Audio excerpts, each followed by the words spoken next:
بسم الله الرحمن الرحيم.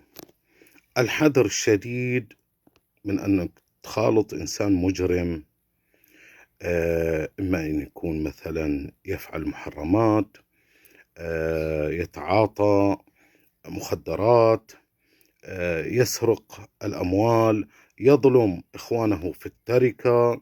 بل ورق المسألة لا تخالط اللي راضي بفعله، وهذا اللي راضي بفعله على فكرة رايح يوم من الأيام يشويه. ليش؟ لأنه يقول هذا راضي باللي سويته أنا مثلا في العائلة الفلانية أو في إخوانه أو في قرابته، راضي. فما دام راضي خليني بعد أشويه هو، ورايح يصيبك من. الحذر من أن تعاشر أمثال هؤلاء. الإنسان الخربان ترك عنك، ابتعد عنه، ولا تعاشر حتى من يرضى بعمله.